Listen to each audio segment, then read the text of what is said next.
آج ہمارے سامنے صحیح البخاری صحیح مسلم کی ایک لمبی روایت ہمارے سامنے ہے، جو کہ ایک واقعے کی شکل میں ہے۔ اس سے ہمیں اندازہ ہوگا کہ توبہ کتنی عظیم عبادت ہے اور اس کی کتنی ضرورت ہے انسان کو۔ راوی حدیث ابو سعید الخدری رضی اللہ تعالیٰ عنہ ہے، فرماتے ہیں کہ نبی کریم صلی اللہ علیہ وسلم نے فرمایا کہ تم سے پہلے کے لوگوں میں ایک آدمی تھا، اس نے 99 قتل کر دیا۔ گناہ کیا تھا اس کا؟ 99 آدمیوں کو اس نے قتل کر دیا تھا۔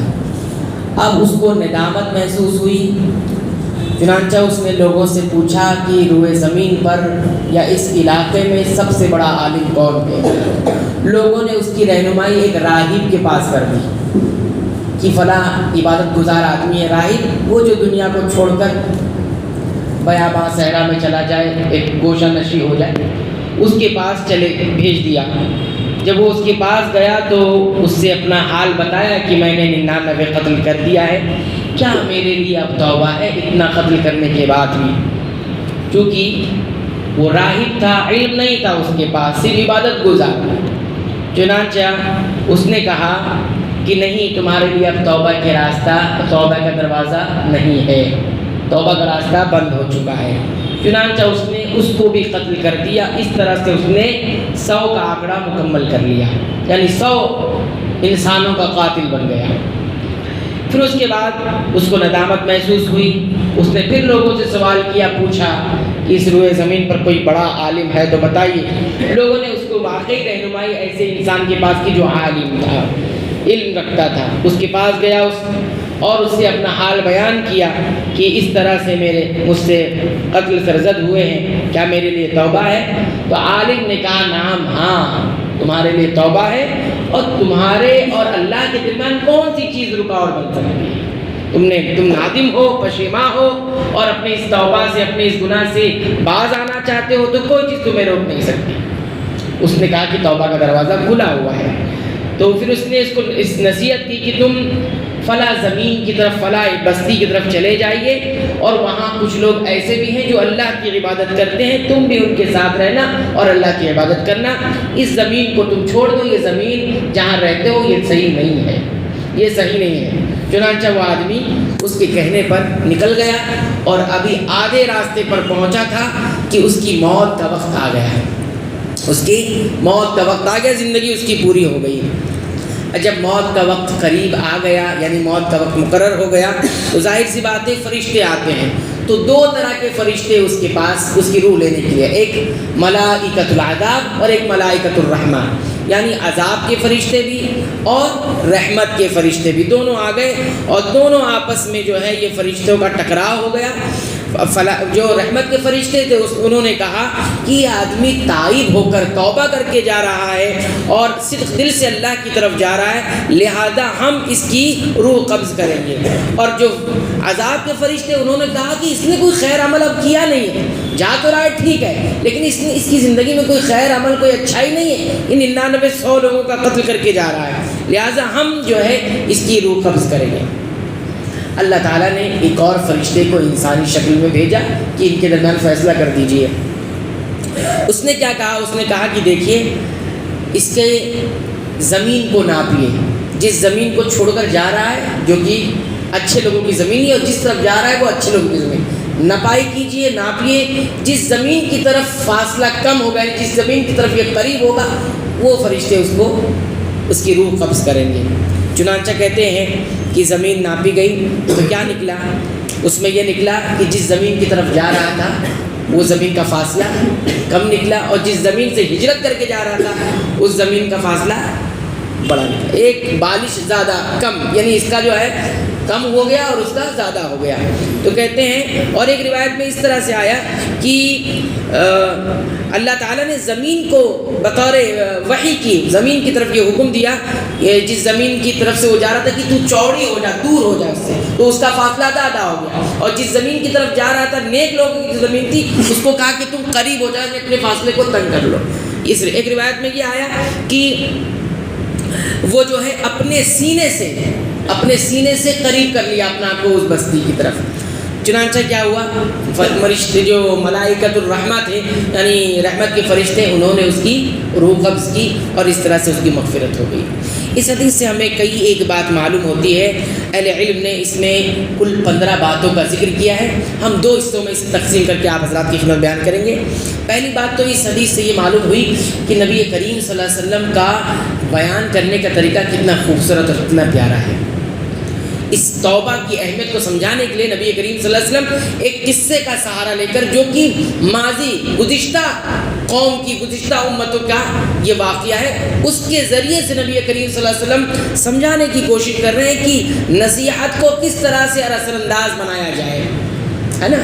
ایسی کہہ دیا جائے اب سے کہ توبہ کر لیں، توبہ بڑی اہمیت کا حامل ہے، بہت اچھی چیز ہے، تو اتنی بات کارگر ثابت نہیں ہوتی جب ایک واقعے کے اور سچے واقعے کے ذریعے آپ کو بتایا جائے کہ توبہ کی اہمیت کیا ہے۔ تو یہاں دیکھیے گناہ کا ذکر کیا گیا ہے، اور گناہ کے بعد وہ جب نادم ہو رہا ہے تو یہ اللہ کے نبی صلی اللہ علیہ وسلم کا جو اسلوب ہے بیان کرنے کا انداز بڑا خوبصورت ہے، یہ ایک بات معلوم ہوئی ہے۔ دوسری بات تو یہ بھی معلوم ہوئی کہ جو گزشتہ قوم گزر چکی ہے اس کے بارے میں بات کی جا سکتی ہے، ان کے واقعات بیان کیے جا سکتے ہیں، یہ جائز ہے، لیکن اتنا ہی کہ جتنا شریعت میں اس کی مطابقت ملتی ہو۔ ایسی باتیں نہ بیان کی جائے جو آج کی ہماری جو شریعت ہے، شریعت محمدیہ سے مخالف و ٹکراتی ہو، ٹھیک ہے، یہ بات یہ ذہن نشی ہونا چاہیے۔ نہیں گزشتہ قوموں کا ذکر کر کے ہم اس کے ذریعے ہم نصیحت کریں، یہ نہیں۔ کچھ چیزیں ایسی ہوتی ہیں جو اس شریعت کے ساتھ خاص ہوتی ہیں اور ہماری شریعت میں وہ چیز نہیں ہوتی ہے، بہت سارے احکامات ایسے ہیں، لیکن یہاں بہرحال اتنا معلوم ہوتا ہے کہ گزشتہ قوموں کی باتوں کو بیان کیا جا سکتا ہے، لیکن اتنا ہی جتنا شریعت کے موافق ہو۔ اگر ٹکراتی ہو، شریعت کے مخالف ہو تو وہ باتیں نہیں بیان کی جائے گی، یہ دوسری بات ہوگی۔ تیسری بات جو بہت اہم ہے وہ غور سے سنیے، وہ یہ ہے کہ اگر دل کے اندر خیر اور حق جاننے کی اور اس کے لیے تیار ہونے کا جذبہ موجود ہے تو نفس ایک نہ ایک دن لوٹ کر آئے گا۔ انسان کتنا بھی گنہگار ہو جائے لیکن اس کے اندر حق اور خیر کے پانے کی چاہت موجود ہے، خود اس کی چاہت موجود ہے تو ایک نہ ایک دن پلٹ کر انسان آئے گا۔ اس لیے کسی گنہگار کے بارے میں کبھی فیصلہ نہیں کرنا چاہیے، کیونکہ اہل علم کہتے ہیں کہ ہر گنہگار کا ایک مستقبل ہے اور ہر ولی کا ایک ماضی ہے۔ بات سمجھ میں آئی؟ ہر ولی کا ایک نہ ایک ماضی ضرور ہے کہ ماضی میں کیسا رہا ہوگا، اور ہر گنہگار کے سامنے اس کا ایک مستقبل ہے کہ وہ سدھر سکتا ہے۔ تو کسی کے بارے میں اس طرح کا کوئی فیصلہ نہیں کرنا چاہیے، کسی کو اس کی ماضی کے حوالے سے تانا اور اس کو بزن، اس کو جو ہے برا بلا نہیں کہنا چاہیے کہ ماضی میں تم کیسے تھے، آج کیسے ہو گئے، آج بڑے اچھے بن رہے ہو، اس طرح کی بات نہیں کرنی چاہیے۔ اور کسی گنہگار کو بھی اتنا لان تان نہیں کرنا چاہیے، جس کے بعد موقع ہے، آنے والا موقع ہے، وہ سدھر سکتا ہے، آخری انجام کس کا کیا ہوگا ہمیں نہیں معلوم ہے۔ تو کسی گنہگار کو اتنا ملامت بھی نہیں کرنا چاہیے کہ وہ توبہ سے برگشتہ ہو جائے، پھر جائے۔ یہ ایک بات اس سے معلوم ہوتی ہے۔ نمبر 4 جو بات معلوم ہوتی ہے وہ یہ کہ انسان علم کے ساتھ تھوڑی عبادت کرے، علم کے ساتھ تھوڑی عبادت کرے، یہ زیادہ بہتر ہے کہ جہالت کے ساتھ بہت ساری عبادت کرے، ہے نا۔ دیکھیے ایک راہب کو علم نہیں تھا، خوب عبادت کر رہا تھا، لیکن کیا ہوا، اپنے لا علم ہونے کی وجہ سے اس نے ایک انسان کو ایک اور قتل پر ابھار دیا۔ آپ دیکھ رہے ہیں جہالت کا نقصان کتنا خطرناک ہوتا ہے۔ ایسی فتویٰ نہیں دے دینا چاہیے کسی کے بارے میں، آپ کو کسی چیز کا علم نہیں ہے تو بولنا نہیں چاہیے، صحیح طریقے سے جب تک علم نہ ہو جائے تو آپ بولیے نہیں۔ جیسے کہ اس صاحب نے بول کر اپنی جان بھی گوا بیٹھا اور اس کی ایک گناہ اور سرزد کروا دیا، اور عبادت بہت کر رہا ہے، عبادت راہب بن گیا ہے، راہب مطلب دنیا چھوڑ کے چلا گیا ہے نا، کنارہ کشی گوشہ نشی اختیار کر لیا۔ تو یہ بتایا جا رہا ہے کہ تھوڑی عبادت کرو لیکن علم کے ساتھ کرو، زیادہ بہتر ہے، زیادہ فضیلت کا حامل ہے اس بات سے کہ انسان زیادہ عبادت کرے اور جہالت میں کرے، اس کو علم نہیں ہے اس کے بارے میں اور عبادت کر رہا ہے۔ 5ویں بات جو معلوم ہوتی ہے وہ یہ کہ جو جانکار ہوتا ہے، جو عالم ہوتا ہے، وہ علم اور حق کی روشنی میں فیصلہ دیتا ہے، کسی کی رہنمائی کرتا ہے۔ جیسے اس عالم نے اس کی رہنمائی کی، کیا رہنمائی کی؟ تو اس نے پوچھا توبہ ہے تو کہہ دیتا ہاں توبہ ہے، لیکن اس کے بعد کیا رہنمائی کی؟ جاؤ آپ یہاں سے، آپ نکل کے فلاں جگہ چلے جاؤ۔ یہ کون بتائے گا؟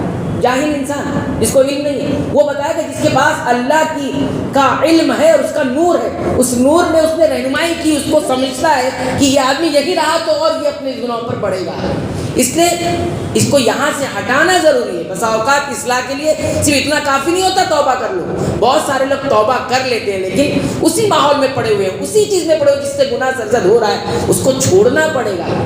اگر کوئی موبائل کے ذریعے گنہگار ہے، گناہ میں پڑا ہوا ہے، توبہ بھی کر رہا ہے، تو کیا اس کا گناہ چھوٹ جائے گا؟ نہیں چھوٹے گا۔ اس چیز کو چھوڑو جو سبب بن رہی ہے گناہ کی۔ تو اس عالم نے کیا کیا، اس کو اس طرف رہنمائی کی کہ اس زمین کو چھوڑو اور فلاں زمین پہ جاؤ، اور وہاں کچھ لوگ ایسے ہیں جو نیک ہیں اور وہ آپ کو اس کے ساتھ رہ کر آپ صحیح بن سکتے ہو۔ یہ پانچویں بات بن گئی۔ اور چھٹی اور آخری بات جو کہہ کر بعد ہم بات ختم کریں گے وہ یہ ہے کہ اس نے یہ بتایا، اس حدیث سے یہ معلوم ہوا کہ توبہ کا دروازہ ہمیشہ کھلا ہوا ہے، اور ہم نے توبہ کی شرطوں میں ذکر کیا ہے کہ وقت الامکان، وقت الامکان کا مطلب کیا، 2 وقت ہیں جس سے پہلے توبہ کرنی ہوگی، اس سے پہلے، اس کے بعد دروازہ بند ہو جاتا ہے۔ کون سا ہے؟ ایک عام تھا اور ایک خاص تھا۔ عام کا مطلب کیا تھا؟ سب کے ساتھ ہے، وہ کیا ہے؟ جب سورج مشرق سے نہ طلوع ہو کر کہاں سے طلوع ہو جائے؟ مغرب سے، یہ قرب قیامت میں یہ ہوگا۔ جب ایسی حالت آ جائے گی تو توبہ قبول نہیں ہوگا، توبہ کا دروازہ بند۔ اور دوسرا خاص بتایا تھا، وہ کیا ہے؟ موت کا وقت آ جائے، یعنی انسان موت کے فرشتوں کو دیکھ لے، نزع کا عالم، غرغرے کا عالم آ جائے، جبکہ انسان کو دکھائی دینے لگتا ہے میری موت آ گئی ہے، تو اس وقت بھی توبہ قبول نہیں ہوتی۔ تو بتایا یہ جا رہا ہے کہ توبہ کا دروازہ اس سے پہلے کھلا ہے، اور تائب ہونے والا، توبہ کرنے والا، اس کو کتنا عظیم، کتنا زیادہ بھی گناہ کیوں نہ کر لے، اللہ تعالیٰ اس کو قبول کر لیں گے، معاف کر دیں گے۔